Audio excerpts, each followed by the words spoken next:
Hello students, how are you? I am Madhav Sharma, your physics faculty and welcome you to the video lecture of Pioneer School Patan. And यहाँ पर हम लोग आज chapter 4 के NCERT questions को करने वाले हैं. Okay, so you guys please open your books and come with me to solve the NCERT problems. Okay, हम लोग वन बाय वन क्वेश्चंस को सोल्व करेंगे और जो हमने पूरा चैप्टर पढ़ा है उसका रिवीजन का बेस्ट वे है कि जब चैप्टर कंप्लीट हो जाए तो उसकी NCERT टेक्स्ट बुक की एक्सरसाइजेस को आप सोल्व करें. और ऐसा भी हो सकता है कि आप लोग जब टॉपिक्स पढ़ रहे थे उनके साथ भी कर रहे होंगे कई सारे बच्चे. ओके, सो एक 4.1 क्वेश्चन से हम लोग स्टार्ट कर रहे हैं. ओके, और ये आपका पूरा मोरल ड्यूटी बन जाता है क्योंकि नीट और जेई का आजकल जो NTA ने जिस तरह से पेपर पैटर्न सेटअप किया है वो पूरा NCERT प्रॉब्लम्स को देखते हुए किया है. ओके, सो हम लोग क्वेश्चंस को स्टार्ट करते हैं. 4.1 state which of the following physical quantities are scalar और वेक्टर. ओके, ये आपको एक लिस्ट दे रखी है, सिंपल क्वेश्चन है बट यहाँ से हमें क्या लर्न करना है कि कौन कौन सी क्वांटिटी स्केलर है, कौन कौन सी वेक्टर है. कई बार बच्चे के सामने वो क्वांटिटीज़ नहीं आती है तो वो लिस्ट आउट नहीं कर पाता है. सो देखिए आप लोग कि ये लिस्ट है हमारे पास, यहाँ से लेकर के ये पूरी इस लिस्ट में कौन सी क्वांटिटी स्केलर है और कौन सी वेक्टर है. तो गाइस ऐसा नहीं कि आपको मालूम नहीं है बट फिर भी इसको हम लोग एक बार ले रहे हैं ताकि इसका नाम आपके सामने से एक बार रिकॉल हो जाए. Like volume. सो वॉल्यूम क्या है? स्केलर है. तो मैं यहाँ पर क्या करता हूँ, एक तो लिख देता हूँ स्केलर्स. ओके, और एक लिख देता हूँ वेक्टर. तो उसमें हम लोग लिस्ट आउट कर लेते हैं कि स्केलर कौन कौन सी, जैसे वॉल्यूम, ओके, मास, ओके, स्पीड, ये तीनों कैसी हो गई? स्केलर हो गई. ओके, नाउ एक्सेलरेशन क्या है? वेक्टर है क्योंकि ये डायरेक्शन के साथ चेंज हो जाती है. ओके, नाउ डेंसिटी अगेन क्या है? स्केलर है क्योंकि मास पर वॉल्यूम इसका फॉर्मूला है. Okay, now number of moles again क्या है? स्केलर है क्योंकि ये केवल एक नंबर है. ओके, नाउ नेक्स्ट वेलोसिटी जैसा कि हम जानते हैं कि डायरेक्शनल क्वांटिटी है, डायरेक्शन चेंज होते ही वेलोसिटी चेंज हो जाती है. एंगुलर फ्रीक्वेंसी, यहाँ एक चीज़ इंपॉर्टेंट है आपके लिए, एंगुलर फ्रीक्वेंसी और एंगुलर वेलोसिटी. ओके, सो अगर हम लोग एंगुलर फ्रीक्वेंसी बोल रहे हैं तो वो आपका स्केलर है, एंगुलर फ्रीक्वेंसी, बराबर. और अगर आप लोग एंगुलर वेलोसिटी बोल रहे हैं तो that is vector quantity, angular velocity. ठीक है, ये इस यहाँ से आपको एक इम्पोर्टेंट चीज़ लर्न करने को मिलेगी कि एंगुलर फ्रीक्वेंसी हमारा स्केलर है क्योंकि ये नंबर ऑफ साइकिल्स को रिप्रेजेंट करता है फ्रीक्वेंसी. ओके, तो कितना एंगल कवर कर रहा है वो एक सेकंड में. और एंगुलर वेलोसिटी जो है हमारा क्या है? वो वेक्टर क्वांटिटी है. डिस्प्लेसमेंट इटसेल्फ क्या है? ये वेक्टर क्वांटिटी है. ओके, बराबर. नाउ ये पूरा हो गया. आप ये कह सकते हैं कि फ्रीक्वेंसी स्केलर है. ओके, नाउ नेक्स्ट क्वेश्चन लेते हैं हम लोग. ये पूरा लिस्ट आउट हो चुका है, आप लोग भी अपने लेवल पे इसको कर लेंगे. और पिक आउट नेक्स्ट क्वेश्चन ऐसा ही स्केलर और वेक्टर क्वांटिटी का है, उसको यहाँ पर दिया गया आपको कि pick out 2 scalar quantity from the following list. मतलब इस पूरी लिस्ट में 2 स्केलर क्वांटिटी आपको दी गई है, उनको आपको फाइंड आउट करना है. सो देखिए, फोर्स वेक्टर क्वांटिटी है, एंगुलर मोमेंटम वेक्टर क्वांटिटी है, वर्क स्केलर है. ठीक है, तो वर्क क्या हो गया? स्केलर हो गया. इलेक्ट्रिक करंट 10th क्लास में आपने पढ़ा है, इलेक्ट्रिक करंट भी कैसा है? स्केलर है.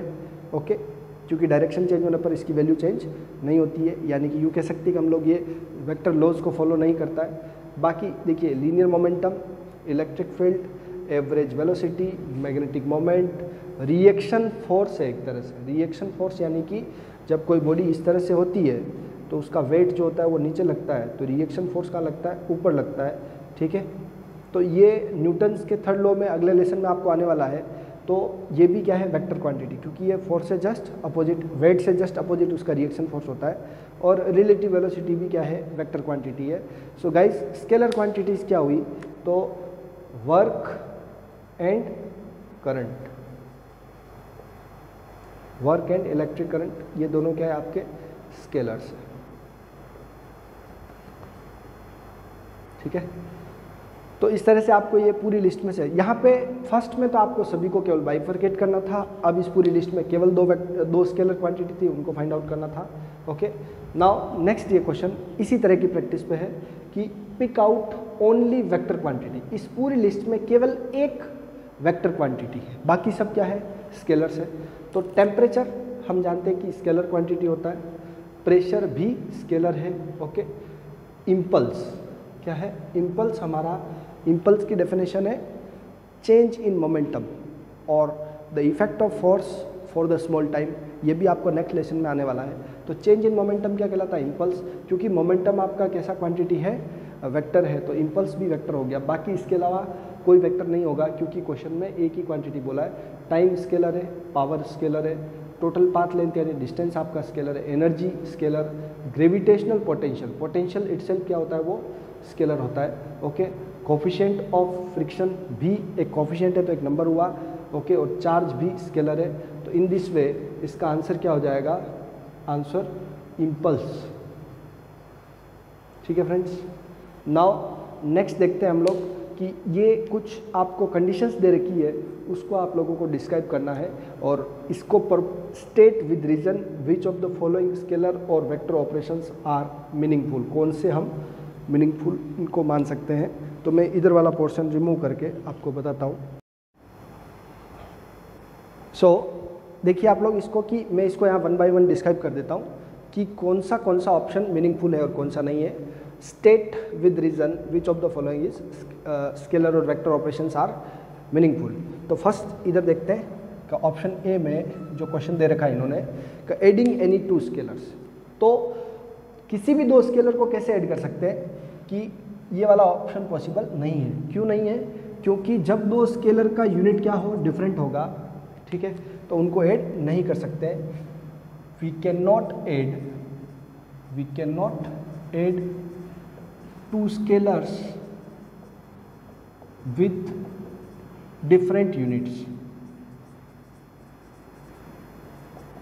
ओके, सो ये देखिए आप एग्जांपल ले लेते हैं इसको, कि लाइक एक स्केलर क्वांटिटी है वर्क और दूसरा है पावर। ओके, तो we can not add work with power. ठीक है, क्योंकि वर्क और पावर दोनों डिफरेंट क्वांटिटी है और एडिशन हमेशा किसका होता है, लाइक क्वांटिटीज का होता है। ओके, इसका बी नंबर का जो क्वेश्चन है वो देखेंगे आप लोग, कि adding a scalar to the vector of same direction. Okay, same dimension. तो सपोज दैट एक स्केलर है और दूसरा वेक्टर है, दोनों की डायमेंशन क्या है, सेम है, तो वो भी पॉसिबल नहीं है। ओके, ये नो क्यों है, क्योंकि एक एग्जांपल लेते हैं कि एग्जांपल के तौर पे कि we can not add speed to the velocity. ठीक है, भले ही उनका यूनिट सेम है बट स्पीड और वेलोसिटी का मीनिंग डिफरेंट है। ओके, ये डायरेक्शनल क्वांटिटी है, ये नॉन डायरेक्शनल है, तो दोनों का एडिशन पॉसिबल नहीं है। ओके, नाउ सी ऑप्शन देखिए आप लोग, सी नंबर के क्वेश्चन में moving multiplying any vector by scalar, ये पॉसिबल है। ओके, क्योंकि बिकॉज ऐसा हमने पढ़ा है बहुत सारी जगह, we can multiply the vector by scalar. ठीक है, एग्जाम्पल लेंगे इसका, ये प्रॉपर्टीज़ में भी पढ़ा है आप लोगों ने। ओके, ये वाला जो बी का था वो क्या था, नो था, और सी का क्या है, यस। ओके, तो देखिए आप लोग कि कैसे, लाइक मोमेंटम क्या है, वेक्टर क्वांटिटी है, और क्या आता है, मास इनटू वेलोसिटी। तो हमने ये वेक्टर को किससे मल्टीप्लाई किया, स्केलर से मल्टीप्लाई किया। तो ऐसा कोई भी एग्जांपल जो आपने पढ़ा है वो आप यहाँ पर लिख सकते हैं। ओके, डी नंबर के क्वेश्चन में देखिए कि मल्टीप्लाइंग एनी 2 वेक्टर्स। ओके, ये तो ऑलवेज पॉसिबल है। Okay, yes, like we can multiply 2 vectors, 2 vectors जिनसे कोई क्वांटिटी स्केलर भी हो सकती है और वेक्टर भी हो सकती है। एग्जांपल ले लेते हैं इसका हम लोग, लाइक टॉर्क जो होता है वो R क्रॉस F होता है। ठीक है, और वर्क होता है वो F डॉट S होता है। तो तो इन दोनों में क्या हो रहा है, दो वेक्टर का मल्टीप्लिकेशन हो रहा है। रिजल्टेंट कुछ भी हो, लेकिन क्या हम दो डिफरेंट वेक्टर को मल्टीप्लाई कर सक रहे हैं? यस, बट दो डिफरेंट वेक्टर को ऐड नहीं कर सकते हैं। ओके, तो yes we can multiply two vector. Option E वाले में देखेंगे आप, adding any two vector. Okay, तो यहाँ आपको सिंपली लग रहा होगा कि दो वेक्टर को ऐड किया जा सकता है, लेकिन दो वेक्टर को हमेशा ऐड नहीं कर सकते हैं अगर वो डिफरेंट यूनिट वाले हैं। ओके, तो we can add two like vectors, like force में फोर्स को ऐड कर सकते हैं, बट फोर्स में आप टॉर्क को ऐड नहीं कर सकते, फोर्स में आप एक्सेलरेशन को ऐड नहीं कर सकते। तो इस ऑप्शन में डी में तो क्या था ये, यस ये करेक्ट था, बट ये करेक्ट नहीं होगा। क्यों? क्योंकि we can not add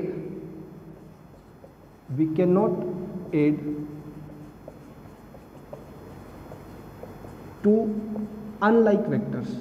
okay, any vector बोला ना इसमें, तो अनलाइक वेक्टर को तो ऐड नहीं कर सकते। ओके, तो एग्जाम्पल इसका हो गया कि फोर्स कैन नॉट बी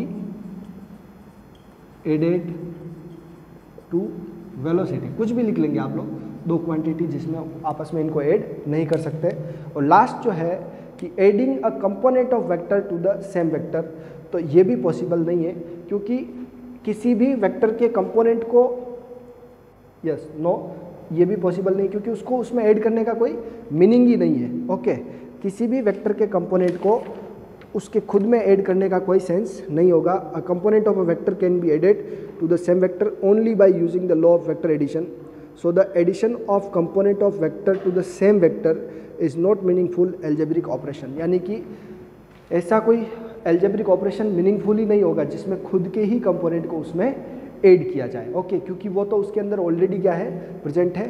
तो ई वाला जो एफ वाला ऑप्शन है वो भी नो रहेगा, क्योंकि किसी भी वेक्टर के कंपोनेंट को उसमें ऐड किस मेथड से किया जाएगा, लॉ ऑफ वेक्टर एडिशन से। ओके, और क्योंकि वो उसके अंदर ऑलरेडी प्रेजेंट है उसका कंपोनेंट, तो वो भी मीनिंगफुल नहीं रहेगा। सो इस तरीके से ये 4.4 वाला क्वेश्चन आप लोगों ने किया है। Now we will go to the 4.5 number question. Okay, इसको क्लियर कर लेते हैं।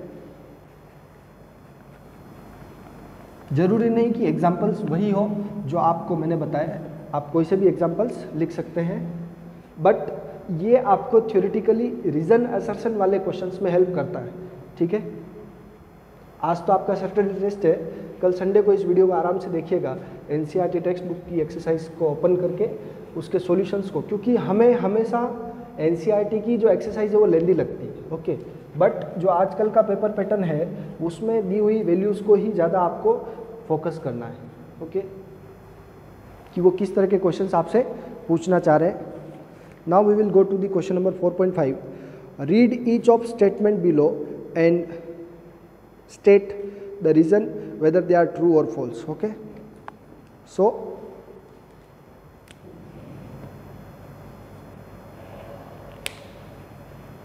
Question number 4.5।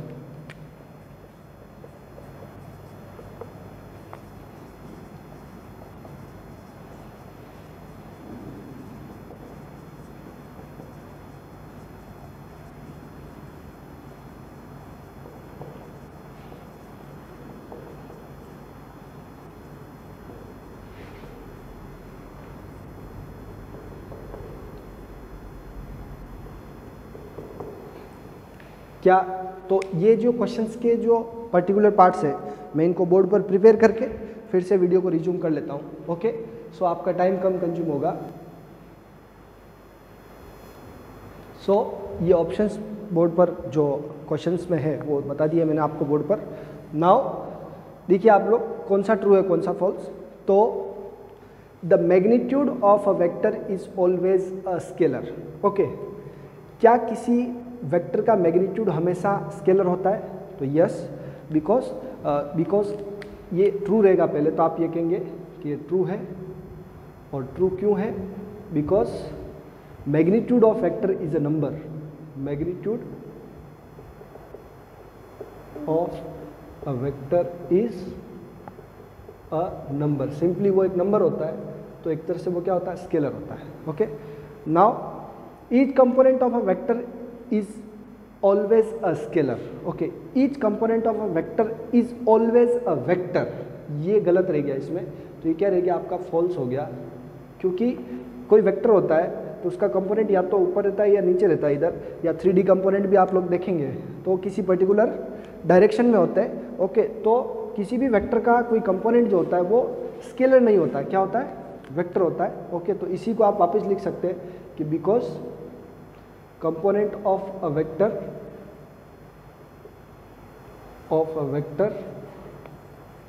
Is a vector. ठीक है, नाउ नेक्स्ट क्या है, the total path length of a particle is always equal to the displacement vector. तो हमेशा तो इक्वल नहीं हो सकती है, हमने पढ़ा है ऐसा कि जो डिस्टेंस होती है वो डिस्टेंस ग्रेटर देन और इक्वल टू डिस्प्लेसमेंट होती है। ओके, तो ऑलवेज इक्वल कैसे हो सकती है। ओके, समझ में आ गई बात को। तो ये इसका रीज़न है, और ये कैसा है, फॉल्स रहेगा।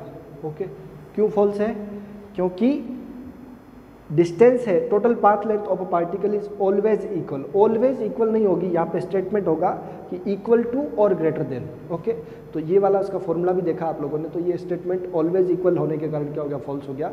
Okay, the average speed is greater than और इक्वल टू, जैसा कि यहाँ पे इसको अच्छे से लिखा हुआ है कि एवरेज स्पीड जो होती है वो एवरेज वेलोसिटी से ग्रेटर और इक्वल हो सकती है, तो ये आपका क्या रहेगा, ट्रू रहेगा। ओके, क्योंकि ये बात अपने आप में करेक्ट है कि स्पीड जो होती है, ओके, एवरेज स्पीड वो ग्रेटर देन और इक्वल टू होती है एवरेज वेलोसिटी के मैग्नीट्यूड के। ओके, समझ में आ गया, ये स्टेटमेंट अपने आप में करेक्ट है।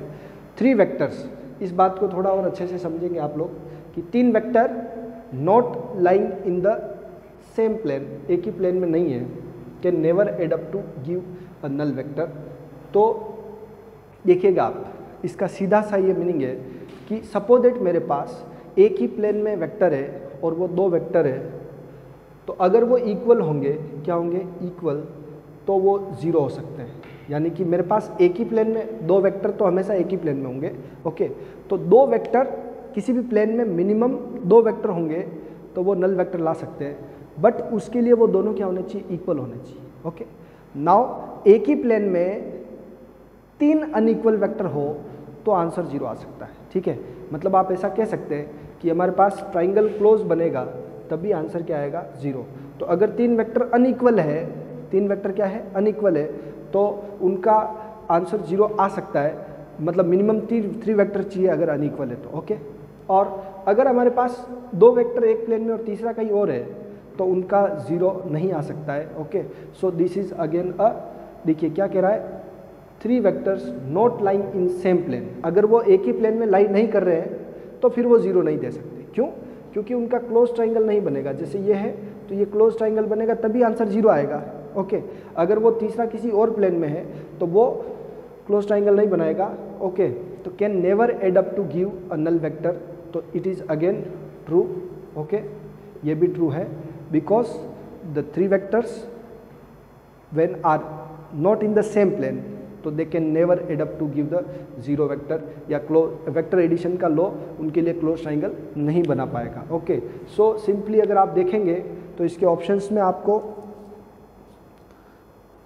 जो मिल रहा है वो फर्स्ट क्या है आपका, true. Okay, true, false, false, ठीक है, और ट्रू ट्रू। ठीक है, ये हमारा मिल रहा है। बात ये इम्पोर्टेंट नहीं है कि कौन सा ट्रू है और कौन सा फॉल्स है, बात ये है कि आप इसमें से क्या लॉजिक लर्न कर पाते हैं। ओके, यानी कि ये जब क्वेश्चन आपको पढ़ रहे हैं तो इसमें कुछ चीज़ें आपको नोट डाउन ऑलरेडी आपने जो पढ़ रखी है वहाँ से आपको पिक करके यहाँ इम्प्लीमेंट करनी होगी। ओके, तब जा करके ये आपके लिए मीनिंगफुल और लर्निंग वाला टॉपिक रहेगा। ओके, नेक्स्ट क्वेश्चन लेते हैं आपके लिए और इसको क्लियर कर लेते हैं।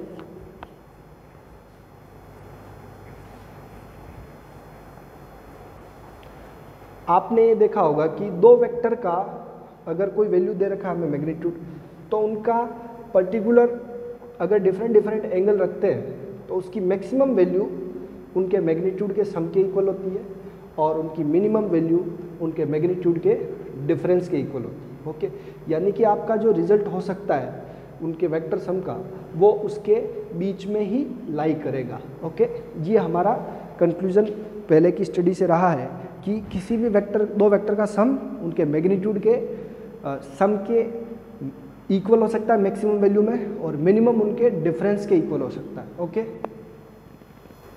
यानी कि उसकी वैल्यू मिनिमम से मैक्सिमम के बीच में ही लाई करेगी। तो इस तरह का एक क्वेश्चन है, मैं बोर्ड पर प्रिपेयर कर देता हूँ आपके लिए। हेलो, यस, तो ये क्वेश्चन आपके लिए प्रिपेयर्ड है। नाउ अब हम ये बताना है इसमें कि ये इक्वेशंस कैसे आ सकती है, तो प्रूव करने वाला कंटेंट है एक तो, और एक बताना है कि इसमें ये जो इक्वल साइन है वो कब इम्प्लीमेंट होता है। तो ये जो 4 ऑब्जर्वेशंस है वो आपके लिए एक तरह से कंक्लूजन्स है, उसको आप लर्न भी कर सकते हैं। ओके, और फिर इसको हम लोग प्रूव भी करेंगे अभी डायरेक्टली कि ये कब इम्प्लीमेंट होगा। ओके, तो देखिए आप लोग कि लाइक फर्स्ट से मैं स्टार्ट करता हूँ। ओके, कि मुझे अगर vector a plus vector b का मैग्नीट्यूड चाहिए तो मेरे पास ये फॉर्मूला होगा a square plus B square plus 2ab cos theta. ठीक है, समझ में आ गई बात।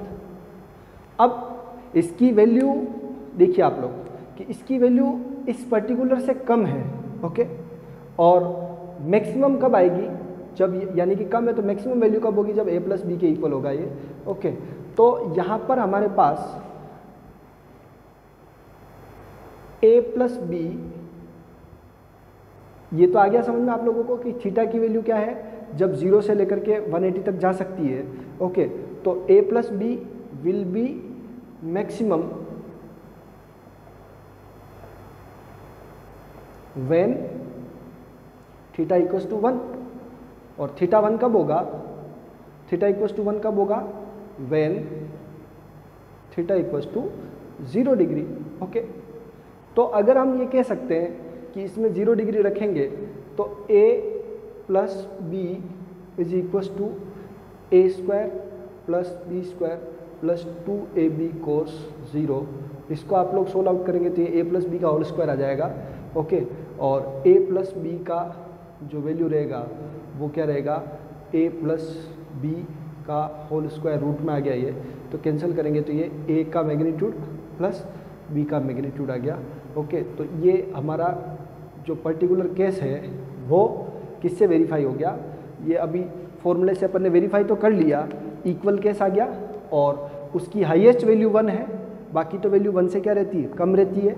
ओके, सो इस पर्टिकुलर केस से उसकी वैल्यू हमेशा कम रहेगी। और मैक्सिमम इक्वल कब आएगी, बता रखा ना, when does the equality sign applies in the above cases, तो ये कब अप्लाई होगा, ये थीटा इक्वल्स टू 0 डिग्री में अप्लाई होगा। कब होगा, तो इसमें कब आएगा ये, when theta equals to 0 degree, ये केस इक्वल अप्लाई होगा। ओके, अब क्वेश्चन का आंसर किस तरह से दे रहा हूँ मैं, आप लोग समझिए कि पहले फॉर्मूला लिखा, उस फॉर्मूले से कोस थीटा की वैल्यू हाईएस्ट क्या हो सकती है, 1, तो हाईएस्ट कब होगी, जब ये इक्वल आ जाएगा। ओके, यानी कि उससे छोटी वैल्यू के लिए ये वैल्यू से हमेशा आंसर कम आएगा। ओके, लाइक मैं आपको एग्जांपल से ले लेता हूँ कि एक तो है 12 न्यूटन और एक है आपका 5 न्यूटन। ओके, तो आपका मैक्सिमम आंसर क्या हो सकता है, 12 प्लस 5 दैट इज 17 न्यूटन।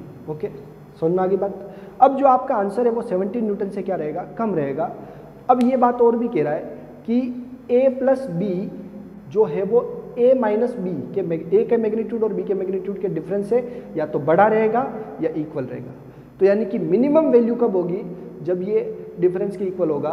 तो यहाँ पे देखिए आप लोग इस तरह से कि यही फॉर्मूला वापस लिख रहा हूँ मैं कि a plus B equals to root over A square plus B square plus 2ab cos theta. ठीक है,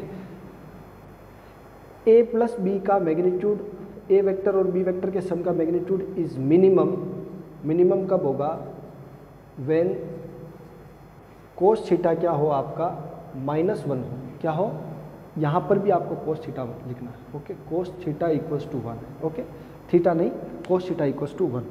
ओके, तो कोस थीटा -1 कब हो सकता है, when theta equals to 180 degree. ठीक है, थीटा कब हो, 180 डिग्री हो। ओके गाइस, कोस थीटा की वैल्यू मैक्सिमम कितनी हो सकती है, 1, तो वो थीटा 0 आया, तो कोस थीटा की वैल्यू -1 मिनिमम होती है, तभी उसकी मिनिमम वैल्यू आएगी, तो थीटा 180 आ जाएगा। ओके गाइस, सो नाउ क्या लेना हमको कि a प्लस बी का जो मैग्नीट्यूड है वो अगर इसमें आप 180 रखेंगे तो ये क्या आएगा a square plus B square plus 2ab cos 180, okay. और 180 की वैल्यू -1, तो a square plus B square minus 2ab, okay. और यहाँ से आपका जो आंसर आएगा वो आ जाएगा a प्लस बी का जो मिनिमम वैल्यू हो सकता है वो हो सकता है a का मैग्नीट्यूड माइनस, ये इसको सोल्व करेंगे क्या आएगा a माइनस बी का होल स्क्वायर का रूट, ओके। तो a का मैग्नीट्यूड माइनस b का मैग्नीट्यूड। तो ये केस कब इम्प्लीमेंट है? फर्स्ट वाला केस कब था? जब दोनों का सेम डायरेक्शन हो तब वेक्टर क्या होता है एड, और जब दोनों का अपोजिट डायरेक्शन हो तो व्हेन थीटा क्या हो 180 डिग्री, तब जाकर के ज्योमेट्रिकली अगर आपको दिखाना हो तो ऐसे दिखा सकते हैं कि फर्स्ट केस कब एप्लीकेबल है? जब दोनों का डायरेक्शन सेम हो, ओके, तब इक्वल आंसर आएगा। और सेकंड वाले केस में क्या है, जब a किधर है और a किधर है तब एग्जैक्टली इक्वलिटी का साइन एप्लीकेबल होगा a माइनस बी का, ठीक है। समझ में आ गई बात? तो इसका मैक्सिमम वैल्यू अगर 17 है तो इसी का मिनिमम वैल्यू 12 माइनस 5 होगा, सो दैट इज़ 7 न्यूटन। तो आपका आंसर जो भी अब आएगा यानी कि इस वैल्यू से तो वो हमेशा क्या आएगा, छोटा आएगा या बराबर आ सकता है, और इस वैल्यू से हमेशा बड़ा या बराबर आ सकता है। तो आपका आंसर का जो रेंज होगा वो 7 से लेकर के 17 के बीच में रहेगा इन दोनों वैल्यूज़ के लिए, ओके। तो अगर ऑप्शन में आपको बोले कि विच of the following value is not possible for 12 Newton and 5 Newton, तो आपको जैसे ऑप्शन दिया A 14 Newton, B 10 Newton, C 4 Newton और D 17 न्यूटन, ओके। तो मैक्सिमम तो इनको ऐड करने पे आया 17, ये करेक्ट है, ओके। मिनिमम आ सकता है 7, तो 14 भी उसी के बीच में आ रहा, 17 और उसके बीच में 10 भी उसी के बीच में, 4 7 से भी छोटा, तो ये आंसर पॉसिबल नहीं है। इस तरह के क्वेश्चंस आपको पहले करवाए हैं कि मैक्सिमम और मिनिमम वैल्यू के बीच में ही उसकी वेक्टर का सम लाई करेगा, ओके। 2 केस हो चुके हैं। नाउ तीसरे केस पे चलते हैं हम लोग, यानी कि फर्स्ट केस पॉसिबल है थीटा इक्वल टू 0 के लिए, सेकंड केस है थीटा इक्वल टू 180 के लिए, ओके। नाउ थर्ड केस को देखते हैं कि when a minus b equals less than और equal to a plus b. ऐसा कब होगा? जब a और नेगेटिव ऑफ b, a और नेगेटिव ऑफ b की बात करेंगे हम लोग। तो ये लिखा मैंने a vector plus minus of vector b, okay. ऐसा आप ध्यान रखेंगे, इसका मैग्नीट्यूड आपको चाहिए तो ये उल्टे हो जाएंगे इसी से केस, ओके। तो यहाँ पर हमारे पास क्या आंसर आया, इसका फॉर्मूला बनाएंगे तो a square plus B square plus 2a minus of b, okay, और कोस थीटा। समझ गए आप लोग? तो यहाँ पर हमारे पास क्या होगा ये कि a square plus B square minus 2ab cos theta, ठीक है। ये हमारा फॉर्मूला बनेगा a माइनस बी के लिए। अब बताइए कि इसका हमको क्या चाहिए। सो अब यहाँ पर आप बताएं कि हमें पर्टिकुलर केस किसके लिए इम्प्लीमेंट करना है कि a माइनस बी का आंसर a प्लस बी के इक्वल आ जाए, ओके। तो a प्लस बी कब आ सकता है? मुझे लाना है a plus B, okay, different magnitude. तो ये जब थीटा 180 होगा, इसकी मैक्सिमम वैल्यू चाहिए हमको, क्या चाहिए मैक्सिमम, तो यहाँ माइनस में क्या आना चाहिए, प्लस आना चाहिए, okay. So since cos theta क्या लाना है मुझे -1, तब माइनस माइनस क्या होगा, प्लस होगा, ओके। तो थीटा इक्वल्स टू क्या होगा आपका 180 डिग्री, ओके। तब जाकर के ये इसका इक्विलिटी साइन अप्लाई होगा, ओके। इससे मिनिमम वैल्यू तो रहेगी हमेशा, बट ग्रेटर देन सबसे वैल्यू क्या हो सकती है मिनिमम को बढ़ाते बढ़ाते मैक्सिमम में, जब ये प्लस के इक्वल आ जाए तो ये इक्विलिटी साइन, या माइनस चल रहा है हमारे पास, उसको किस में कन्वर्ट करना, प्लस में। तो कोस 180 रखेंगे तब -1 वैल्यू आएगी और ये माइनस माइनस प्लस हो जाएगा, तब जाकर के ये वैल्यू आएगी हमारे पास। तो इक्विलिटी साइन कब अप्लाई होगा, अप्लाइज व्हेन थीटा क्या है 180 डिग्री। तो इस केस में व्हेन थीटा 180 डिग्री, ठीक है। और इस केस में आपका अभी करेंगे हम लोग सोल्व, तो व्हेन थीटा क्या आ जाएगा 0 डिग्री आ जाएगा। इसको अगर मैं थर्ड केस को अगर किससे अप्लाई करना चाहूँ, ज्योमेट्रिकली अप्लाई करना चाहूँ, तो बताइए कि जैसे ये वेक्टर आपका ए है और ये आपका वेक्टर बी है, ओके। तो अगर इन दोनों का मुझे आंसर चाहिए तब ए प्लस बी के इक्वल कब हो सकता है, जब इन दोनों के बीच में थीटा कितना हो, 180 डिग्री हो। अगर मैं यहाँ पर ए माइनस बी करता हूँ, क्या करता हूँ, ए माइनस बी, तो ऑलरेडी इनमें 180 का एंगल है और उसको वापस माइनस करेंगे तो क्या होगा, ऐड हो जाएगा। तो इन दोनों के बीच का एंगल क्या हो, 180 डिग्री। तो इनका आंसर सम क्या आएगा, इनके दोनों के सम के इक्वल हो जाएगा। समझ में आ गई बात। तो ये बात कहना चाह रहे हैं कि ए और बी का डिफरेंस कब ए प्लस बी के इक्वल होगा, जब उनके बीच का एंगल क्या है, 180 डिग्री है, ओके।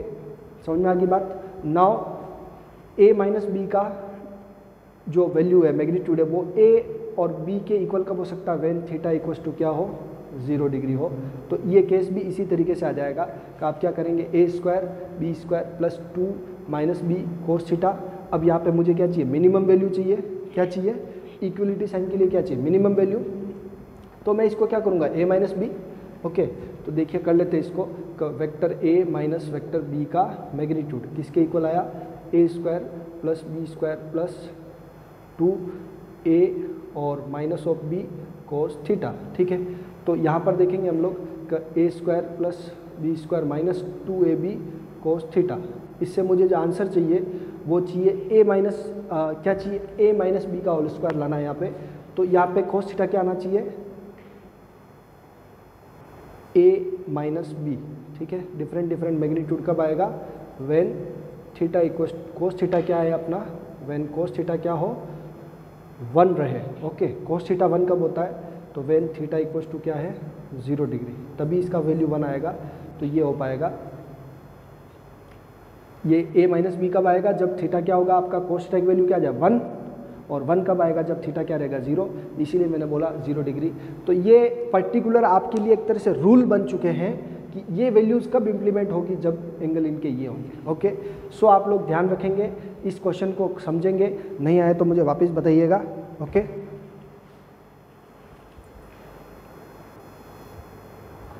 सो गाइस 4.6 के आगे के कुछ क्वेश्चंस आप लोग ट्राई करें। नेक्स्ट लेक्चर में हम लोग मिल रहे हैं वापस और आगे के क्वेश्चंस करने वाले हैं। आप लोग इनके डेरिवेशन के पार्ट्स को ज़्यादा फोकस ना करें, हमको नीट जेईई के अकॉर्डिंग देखना है। तो ये कंक्लूजन्स को आप लोग लर्न कर ले, ओके। और फिर मिलते हैं नेक्स्ट लेक्चर में। Bye bye, enjoy your self.